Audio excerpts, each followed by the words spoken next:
Hello and welcome to Access, my name's Nathan, and this week I was lucky enough to be one of the first people to play The Last of Us Part 2. Two sections of the game were included in our hands-on session, one from relatively early in the story where Ellie patrols around the survivor settlement in Jackson, and a section a little later on with Ellie on the outskirts of Seattle. The footage you'll see throughout this video is from those two sections. The story has been the focus of a lot of what we've seen about the game so far, but a huge amount of work has gone into the gameplay too. This is both subtle and interconnected. Combat initially feels familiar, like an evolved form of the gameplay you know from the first game, but several key changes have moved it on considerably. Here's a look at some of those changes.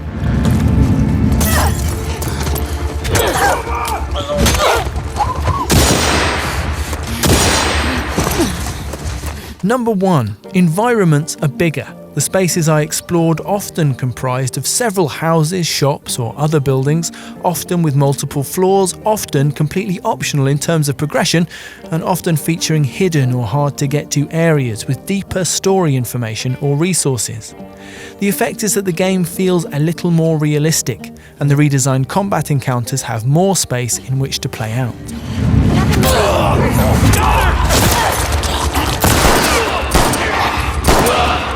Number 2, Ellie has a few new ways to explore and interact with these bigger environments. Naughty Dog has shaped the gameplay around her character, older and stronger than when we first met her, but still agile and relatively small. Ellie can squeeze through gaps in the environment, and she can also jump, a much commented on omission from the first game, which leads to various traversal options and an added verticality to combat. And Ellie can also go prone. This one probably has the most impact while you're actually playing. It means that you can find cover even in open areas with long grass, and that you can shuffle discreetly between 2 points of larger cover.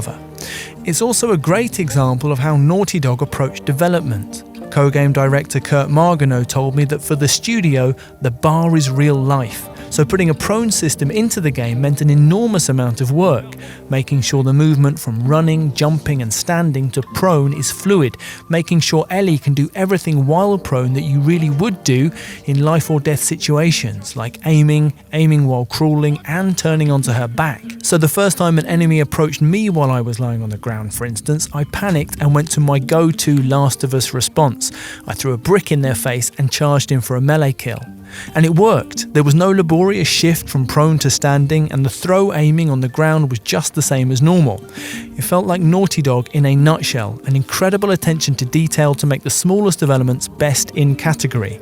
It might just be lying down, but it's also the best lying down I've ever done in a video game.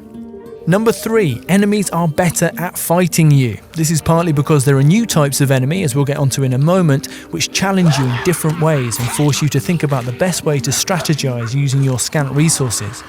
But they also seem much sharper. Taking advantage of those bigger environments, I found myself getting flanked more than I can remember from The Last of Us, backing into what I thought were safe rooms, only to get shotgunned from behind.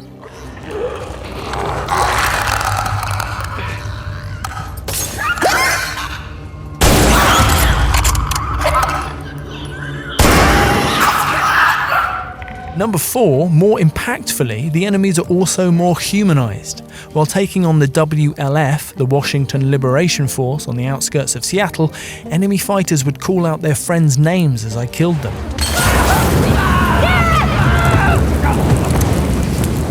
Introducing our play session, Naughty Dog's Neil Druckmann explained that as a revenge story, The Last of Us Part 2 is about destructive cycles of violence.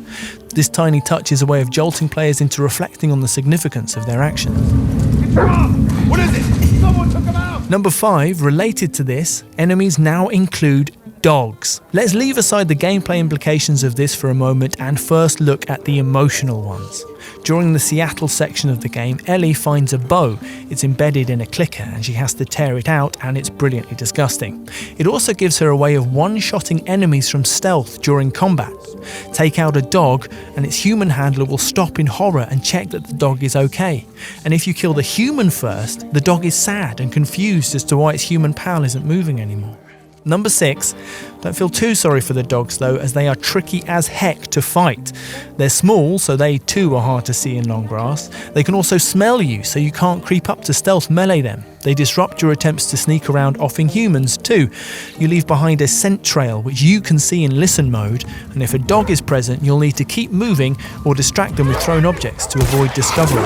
It gives what otherwise might be slow and patient stealth sections an anxious urgency and forces you to keep moving.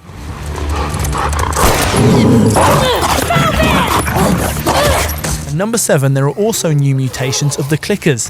The one I encountered is called a shambler, a big tank-like horror covered in thick growths that act like armour. They're tough to take down, immune to stealth melee attacks, and when they get close they emit a cloud of acidic fungal nastiness which hovers in place after they've moved on. In the same way dogs force you to keep moving and to keep improvising, shamblers force you to keep your distance, they are extra nasty in enclosed spaces, and also to consider simply running away where possible. It is a totally valid tactic, Neil Druckmann told us so. That's our list of 7 things. The Last of Us Part 2 feels like a careful and sophisticated expansion of the urgent, impactful gameplay that defined the original game. And, no surprise, we're very excited to play more of it. Please give this video a like, subscribe to Access for more, and hit that notification bell so you always know when our videos go live.